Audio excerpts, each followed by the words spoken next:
Hey, family, it's your sister Jocelyn here, and welcome to another episode of Faith on the Journey. If this is your first time tuning in, we welcome you. We're so glad that you are here and want you to know that we're here to walk by your side to strengthen your faith, heal your heart, and help you discover a sense of community. And we do so in a number of ways by connecting you with a Christian counselor and also offering trauma healing groups. You can learn about these resources and so much more by visiting our website at faithonthejourney.org. Again, that's faithonthejourney.org. Now, for today's episode, I'm excited to welcome a guest all the way from South Africa, representing Cape Town. Her name is Marlene McConnell.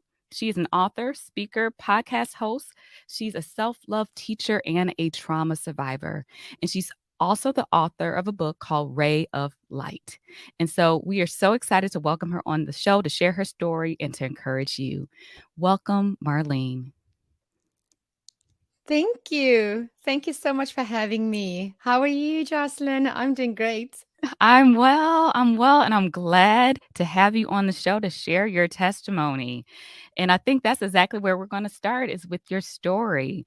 If you could just share with our listeners today a little bit about your upbringing and your trauma story that kind of led you into this work. Of course. Yes. Thank you. Thank you for this opportunity. So I come from a big family and I have two parents and five other siblings. And they are, except for my one brother, all of them are still alive and we're a very close-knit family. And so I grew up in a very protected environment with parents who was always present and, siblings who absolutely adored me. And so for me, life was always safe, and my world was always filled with love and support and unity. And there really wasn't anything in life that was bad. And so my perception of the world was always that, life was good and that the world was benevolent. And so that was how I grew up. My first traumatic experience that I had was at the age of 7. And that was when I was taken by someone really close to the family. And she started to, take me with her where she was going on that day. And I didn't realize that anything was wrong up until the time when she started saying to people that I was her daughter. And I realized something was wrong. Needless to say, the police found me within the first 24 hours. And that was the first time when I experienced an incident as traumatic. And the years that followed, I spent a lot of time understanding the importance of family, understanding, how much it meant to me to be born into a family that was that loving and that protective over me. And I also understood what it meant like to not have that, or the potential of not having that. My family then helped me through that process by helping me to gain self confidence, because obviously I was very scared afterward. And they helped me through public speaking and entering me into beauty pageants and building my confidence in that way. And of course, being very supportive as a family unit. And that really helped. And so I went through school, I matriculated, I went to university. And it was at that stage at university in my off campus apartment where, I experienced the second incident. So it was a Friday afternoon, and in fact, I beg your pardon. It was a Friday morning, and I had just finished a meeting at the restaurant where I worked, and I was on my way home. I got in my car, I drove, and I had the wind blowing in my hair. It was summertime, and I was going to return to the restaurant later that day to to work a night shift. And on the way to the apartment, I kept feeling that I should be doing something else. I really should be turning around. And the thing that came to mind was I had a car that my parents bought me. And, the feeling was that I wanted to get, and I'm going to give away my age here, but I wanted to get seat covers for my car. And so every side road that I passed, I kept thinking I should turn around, but I really didn't. And I carried on and I powered through and I got to the apartment. And as I entered the apartment, what I didn't know was that there was someone else who was also entering the apartment at the same time. I ran upstairs, put all my bag down, and as came out to the landing, someone grabbed me from behind. And at first, I was trying to make sense of it and trying to understand what was happening. Your mind plays tricks on you. You think, this can't be. I'm alone. I just got here. But then you soon realize, no, it's not. And I felt something really cold against my neck. And I thought, I'm not sure what it is. I can't talk, and I'm really scared about what's happening. And the person said, walk, this voice, and basically went downstairs, cleared the apartment, took me back upstairs, and what felt like hours then just started immediately as a severe beating, a rape, and as ultimately a strangulation. And I my body completely presented as dead, in the sense that I'd already turned purple, my eyes were open, my mouth was open, and my heartbeat was clearly very, very shallow. So, for all intents and purposes, I was dead and I was left behind. Um, People who heard the scuffle had contacted the police, and the police, who was patrolling a few blocks away, got the call, and it was a police captain. And I would later, get to meet him and become friends with him. But he took the call and came to my rescue. And I just remember, seeing the beautiful blue eyes of this police captain looking down at me when I was resuscitated by the paramedics, because he had questions to ask. So while the paramedics were working on me, he had all these questions. And I just started talking and telling him what happened best I could recall. And he then went off and in search of, the perpetrators, and effectively leading a manhunt. And in that time, I was taken to hospital, where I was presented with my second small trauma, I guess, which was the processing really of my body by the district surgeon, who is the medical doctor that essentially gathers all of the evidence.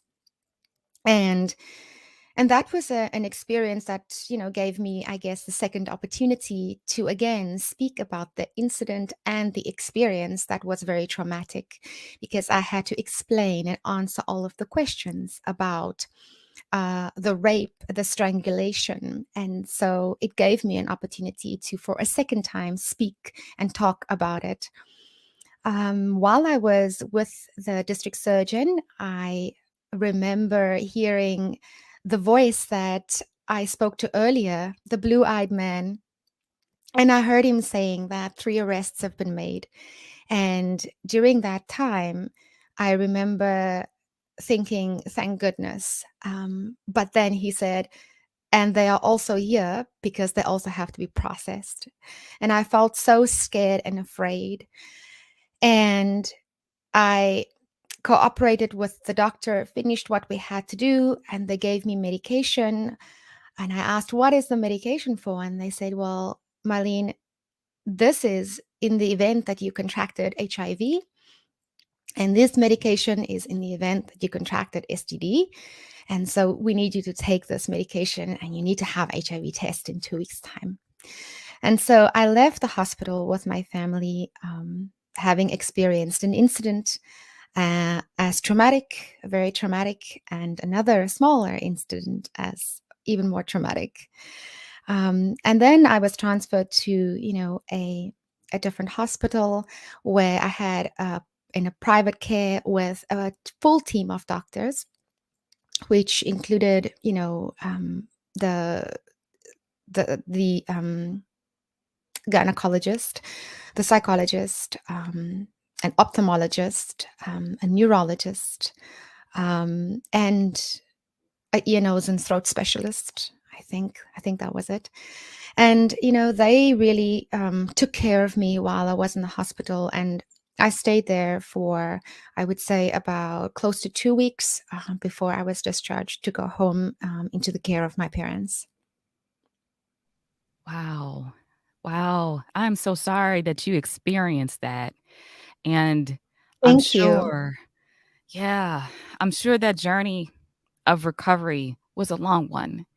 And so I want to spend a little bit of time talking about how that event impacted your day to day life and what was that process like? Yeah. You know, I think when, excuse me, especially when you grow up the way that I did in this very safe, protected space, it was very difficult because my view of the world was completely changed. And so the world that I now knew was one where there were perpetrators who um, could hurt you, and that your home, the place that was always safe, was now no longer safe. And that the people in society were good and bad, and that these experiences were not only reserved for us to watch on television or to read about in a newspaper, but it was an experience that I could have, that anybody could have. And so the way days and the weeks that followed, I recuperated with my parents at home. And I remember feeling so despondent and telling my dad that I just want to die and I don't understand why, because I fought so hard to live. But now that I have this life, I don't want it anymore. And I remember my dad telling me that one day I would look back at this event and I would have a full understanding of why it came to my life. He said, "You won't understand it now, but for now, you have to find the courage. You have to look at the world with hope, and you must find the courage and take the action to go back and finish your degree and live your life." And so I was armed with antidepressants because I was diagnosed with post traumatic stress disorder and a chemical imbalance in my brain as a result of the physical trauma. And I braved the world. And I think for many people, it was convenient that that was the case, because I think those around us who love and care about us, for them, if you move back into your set routine, it means that the healing process started. And and so I did that. But it was what was happening inside me that was really, really difficult. So in the physical world outside, I was going back to school, I was going back to classes. My dad spoke to all of the lecturers so they understood the circumstances, they helped me to catch up, and everyone was very supportive and understanding. But it was what was happening inside me that was really the difficulty. I didn't experience life the same way. I had trouble sleeping, whereas I could sleep like a baby before. I had difficulty trusting people. I never felt safe at home.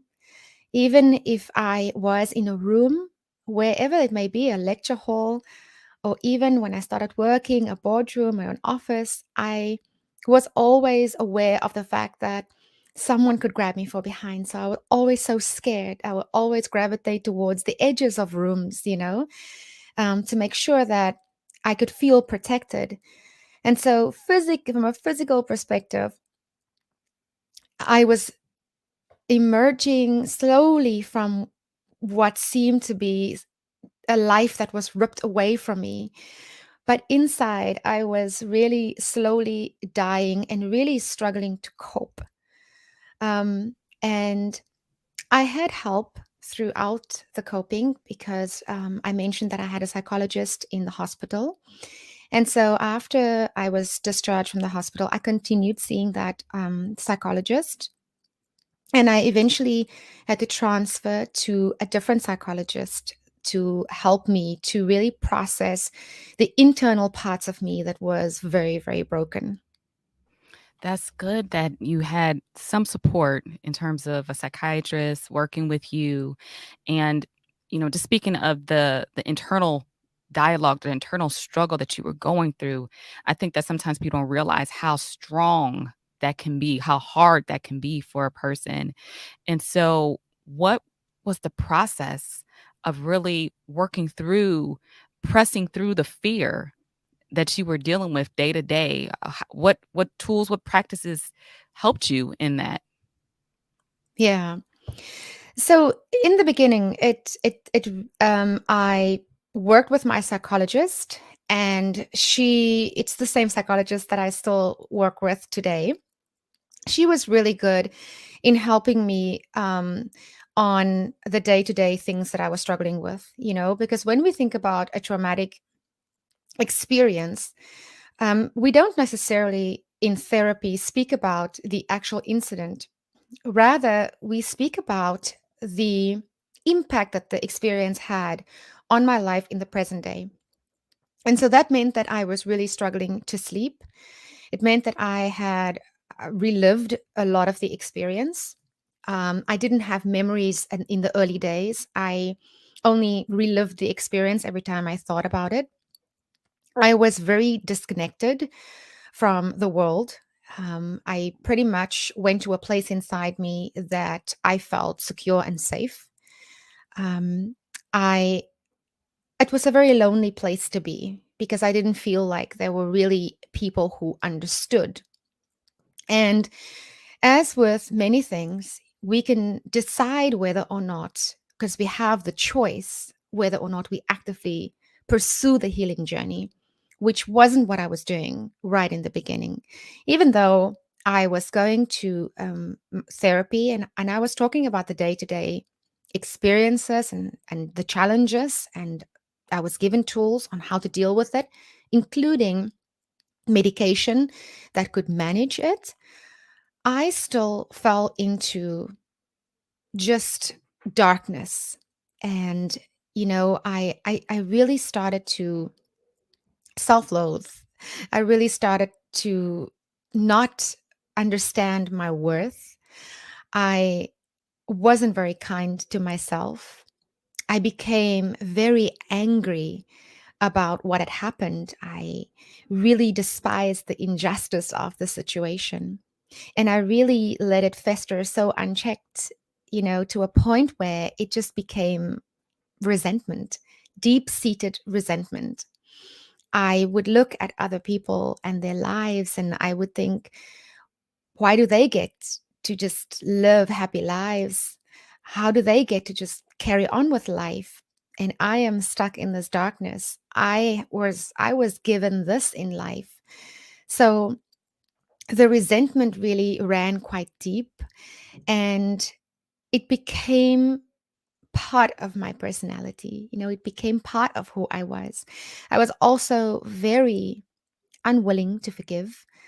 I It was easier not to forgive because if I had to forgive, I had to think about that incident. I had to think about the perpetrators, and I wasn't ready to forgive. And so those initial years were very dark.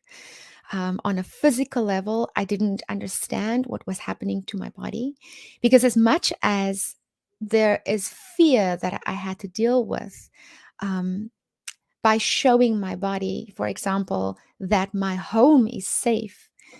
So when I come home, I would go around, check every window, every door, under the bed, behind in the cupboards, everywhere.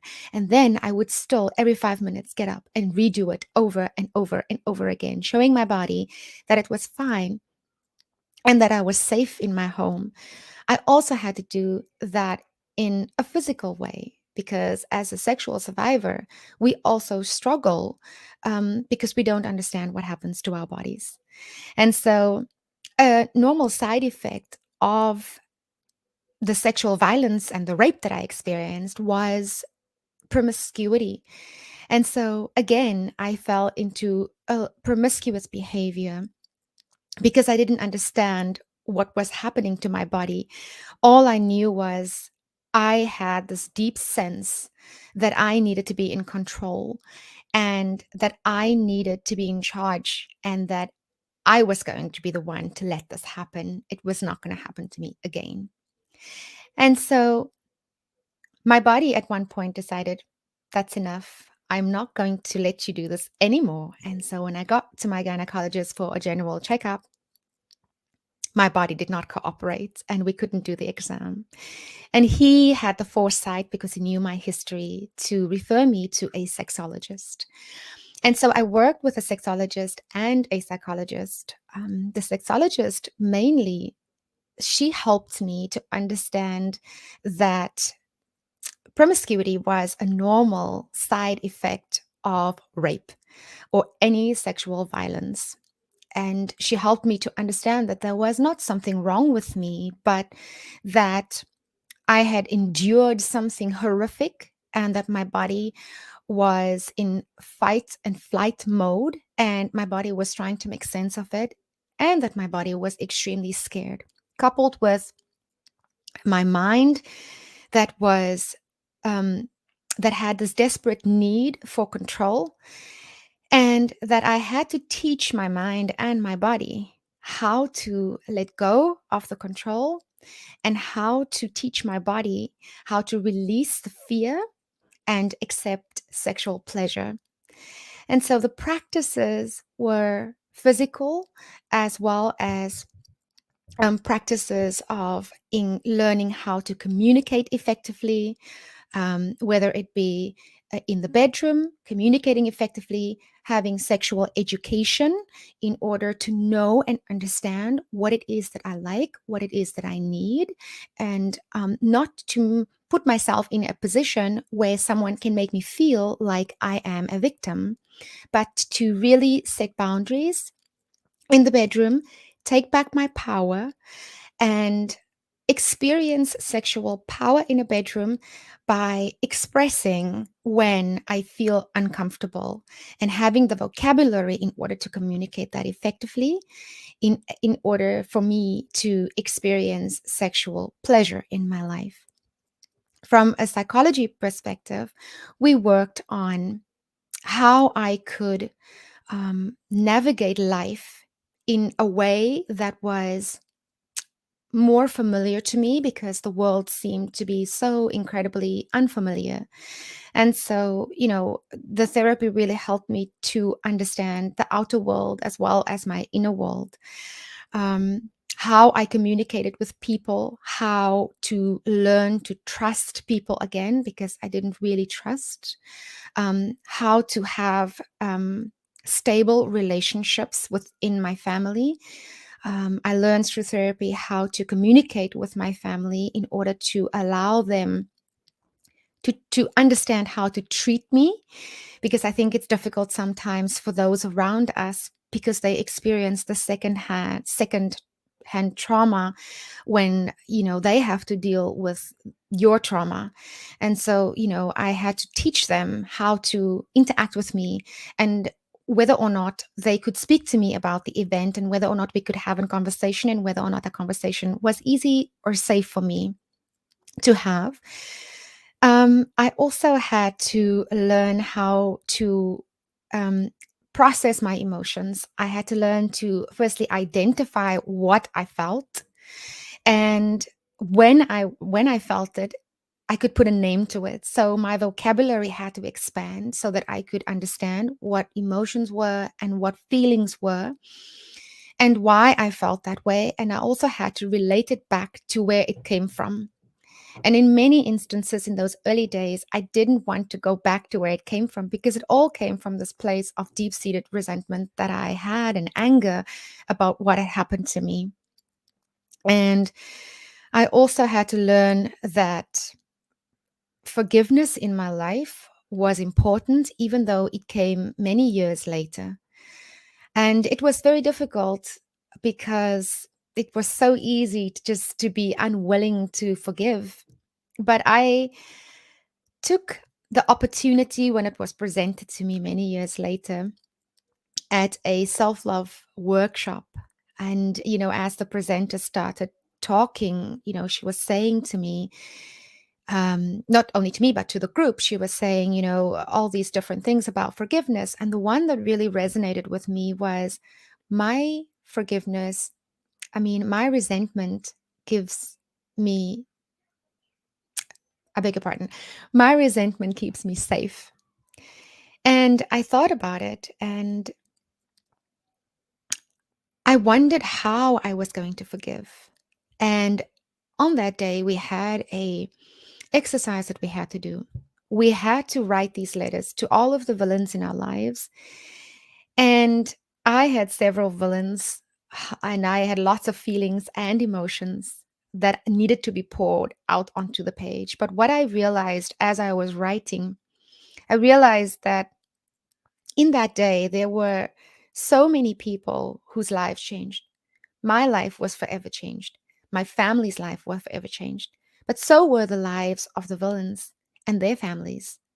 And I thought about them, where they were, and I remembered that these were people who were broken in their own ways, people who made mistakes, probably the worst mistakes of their lives, and that this was their instigating experience also, or instigating event also, and that their experience probably also is traumatic. And I poured my heart out in this letter, writing to all these villains in my life. And when I got to that place um, of forgiveness and letting go, I could say that I want to set myself free. And this doesn't mean that I don't want justice, because society determines that. Society determines what the penalty should be, and that was handed out. But I realized that I was keeping these villains alive in my life, and my unwillingness to forgive was just a way of keeping it all alive. And I was so weary. I was so tired. I didn't want to anymore. I wanted a life of peace. I wanted a life that had freedom. And I wanted a life that was free of the past. And so, in a burning ceremony later that day, I decided just to let go and burn the letters. And as I did that, I really could see how everything was lifting off me, and it took some time, but um, the forgiveness was one of the major cornerstones. And in therapy, I went back and I spoke about it again and understood how I was the one that was holding myself captive, how I was the one that built these high walls because of what happened to me, because I chose to stay with my trauma. I also, learned that I had to, really connect with who I was, because that day somebody in that room died in a pool of blood and semen. And I really had to connect to that girl and who she was. um and I want to tell you that in John 3, God says, flesh gives birth to flesh, but the spirit gives birth to spirit. And Christ teaches us that man's spirit should be the top priority, and he promises his disciples his indwelling spirit to really assist them in this. And to allow spirit of Christ to dwell in me was an experience that really changed my life. And it was like being born again. That experience, it really connected me to self, and that connected to self was something that I remembered from when I was 12 years old.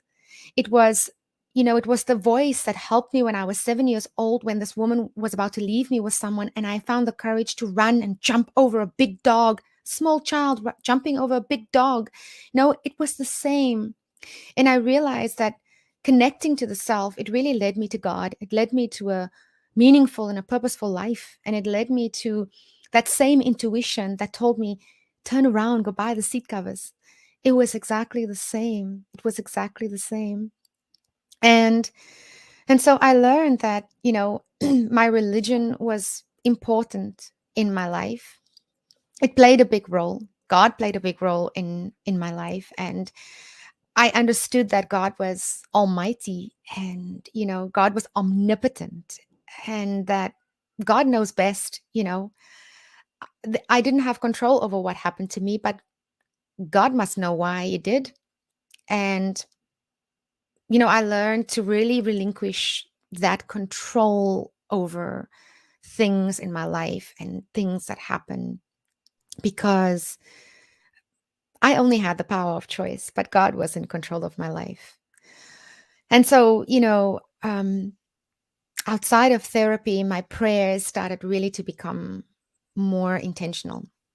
I didn't pray to God only to question Him anymore, which I did a lot.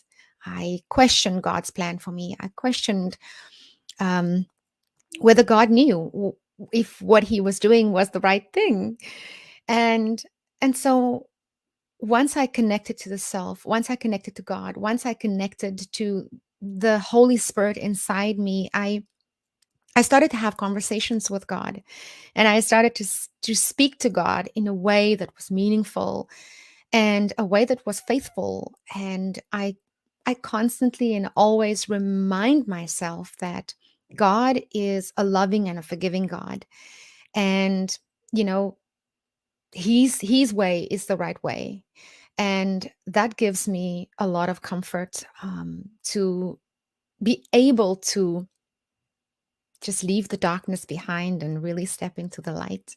Yeah, Step into the light. That's we're gonna get to that in just a second because that's in the title of your book, Ray of Light. But that's right. That's right. I have a follow-up question for you. This is something Yes. I was wanting to ask. You said that, the person who was speaking said that resentment kept you safe. Was it a false sense of safety that she was saying that you were seeking when holding on to the resentment? What does she mean by that?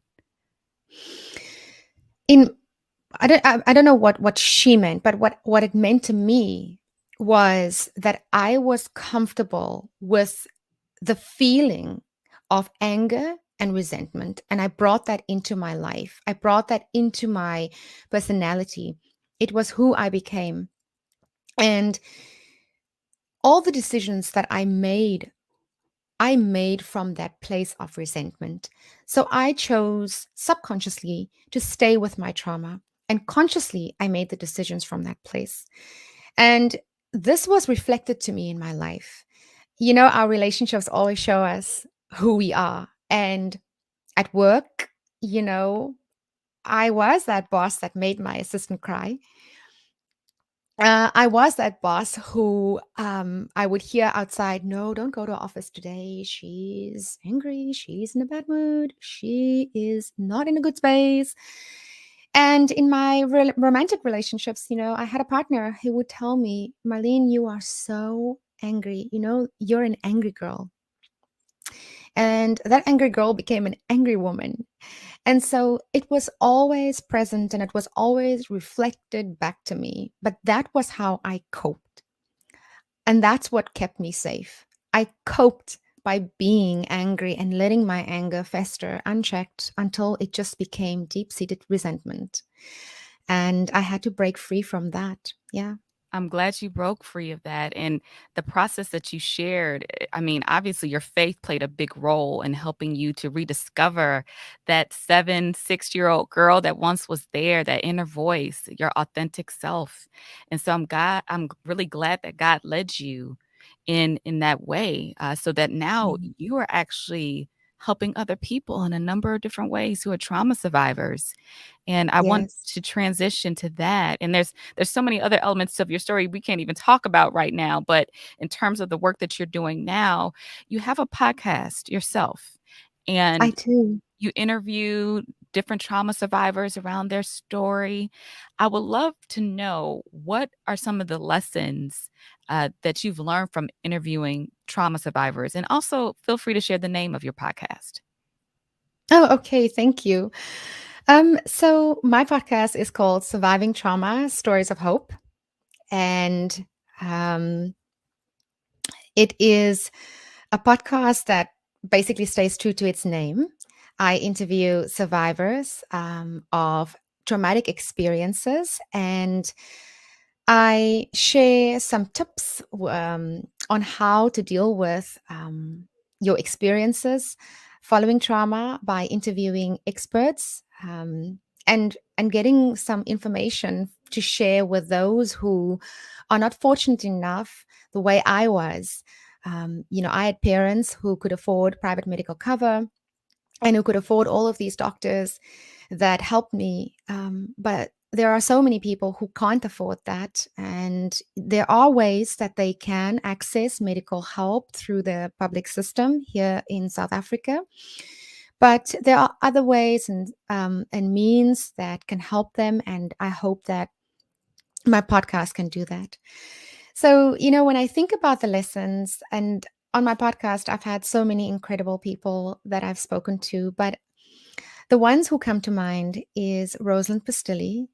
And I interviewed her about her experience of being born to two pedophiles, both her parents, and they were sent to prison at the age 5 for their crimes. And that's where her story starts. When she was put into foster care alongside her two sisters. And one of the things that she said that really resonated with me was that she said the life that she had lived up until that point, with all of the challenges it had, it informed who she was, because she is now a therapist helping adults, young adults, transition from foster care into the world. And she said, my experiences, it now informs the work that I do, because there's not a foster child that walks through my doors whose life I did not live. And she said that she can see how God had a plan for her, even though she didn't see that at the time. But with hindsight, at first she thought that, God needs a planner because he's not planning very well for her life. But in hindsight, she could see how God's plan now serves her so well.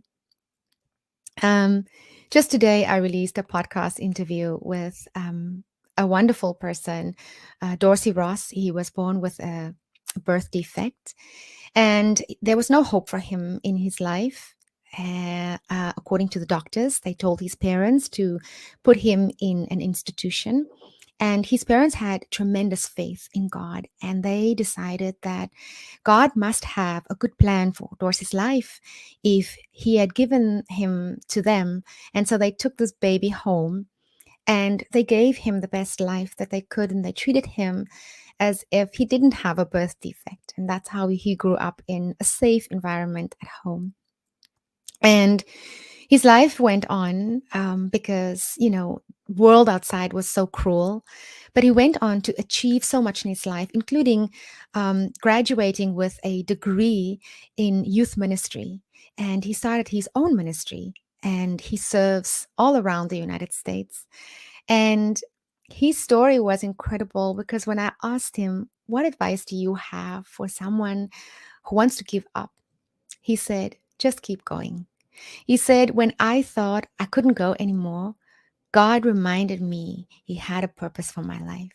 And each and every person has that purpose, because we are made in the image of God, and God decide why we are here. And so keep going in your life. And then, Amazing. yeah. And so those were the two that really stood out for me. I love it. Thank you for sharing those stories. And I think your podcast, along with your personal testimony, is really giving people hope who are in that dark season of their life as a trauma survivor. And so I want to ask you about your book. What was the inspiration for you writing your book? And why did you call it Ray of Light? Yeah. It's interesting because if you look at the front cover of my book, the front cover of my book has these rays of light. And that is a depiction of the place where I went when my body presented as dead. Um, it was a peaceful place. It was quiet. I felt really good. I felt at peace. I didn't really know where I was, but that was what I saw. I saw these rays of light. And the art department at my publisher helped me to really bring that to life, that peaceful place, that ray of light that kept me safe. And so the the inspiration behind my book was many years later, following my this incident of rape and attempted murder. I was diagnosed with the dreaded disease cancer, and I attended support groups in order to share my story with the other survivors. And this was a request by my oncologist office because whenever I went for my checkups, they would say, Marlene, you don't look like a cancer survivor. Why are you so upbeat? Why are you always smiling? You should really speak to the other survivors because we see all our patients and not all of them have this resilience. And um, so, can you share your story with them? And so I started sharing my story at the support group. And what I found was that it wasn't only the survivors, but it was also the allies, it was the family members who came to support the survivors who really was saying and giving me the feedback to say, we have absolutely nothing to do with cancer. We've never been diagnosed with a disease. We only know someone that has gone through cancer, but your message really resonated with us. And the one lady said, I'm going through a really bad custody battle, and it's so difficult for me because I'm struggling to forgive. I'm struggling to get through this. But listening to your story and how you have surrendered into this process, it really inspired me to take a different perspective and to look at the situation in a different way in order to make my life easier. And the next day, I would get all of these requests and questions from the social worker. She would send me an email, and then I would reply to all of the questions, which would include, Marlene, what was the scent in your burner? Because I would speak about doing meditation and having a burner and really preparing the setting, the environment for prayer. And I would answer this and where you could find it and what the scent cost and these kinds of things. And so I thought, there has to be a better way to get this message out and to reach more people. And so the first thing that I did was to find a platform.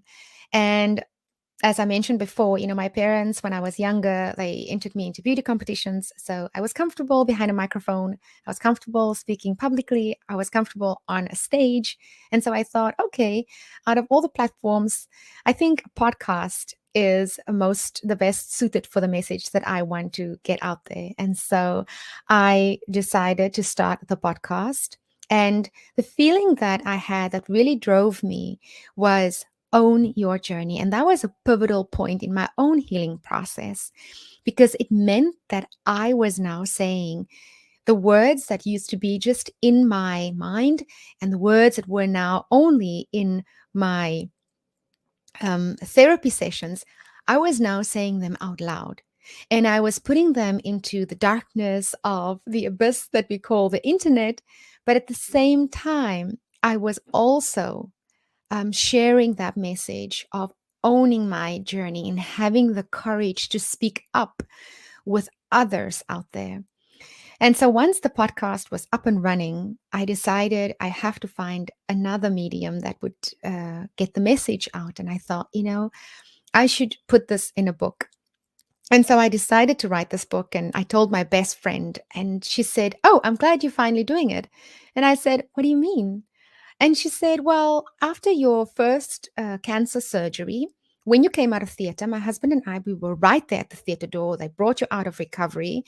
And you looked at us and you said, I know what I must do. I'm writing a book and I have to put the journey in the book." I did not remember that, but she assures me. I came out and I said I would do it, and so I started writing the book, which I then published in May of this year. Congratulations. That is Thank awesome, and you. for those of you who do not have a copy yet, we're gonna make sure you get it. You see mine, Ray of Light. I'm so excited to read my copy. And I think there's so much power in what you said in terms of own your journey. And anyone who knows me knows my word journey is one of my favorite words, right? And so owning your journey, owning your story, releasing the shame. I think that's so powerful. And I thank you so much for your willingness to share your testimony with the world through the book, through the podcast today for our Faith on the Journey audience. And so, my next question for you is really focused on you speaking to your younger self. If you had a time machine and you can go back with the knowledge that you have today to talk to the younger Marlene after that incident took place, what would you say to her? I think, in the work that I had to do with my inner child, through the self love work that I did, which was part of my healing, I I said to that little girl, you didn't have to be this strong. And secondly, be kind to yourself.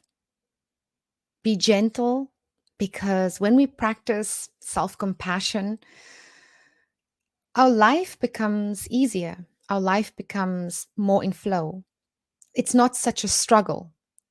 And I would say to her that you are doing great in life, and every experience that you have, good or bad, will inform your life. Um, and you will shine and you will live a life of full meaning and purpose. Just keep doing what you do. I love it. That's awesome. Marlene, tell our listeners and viewers today where they can connect with you and find out more information and grab a copy of your book. Thank you. Thank you. Yes. So I have a page on Instagram and Facebook. It's called My Centered Life. And you can follow along. I post about the podcast, and I also post about daily inspiration, and I also post quotes from my book so that you get an idea of what my book is all about. And I have a LinkedIn profile, Marlene McConnell, if you would like to connect with me and work with me.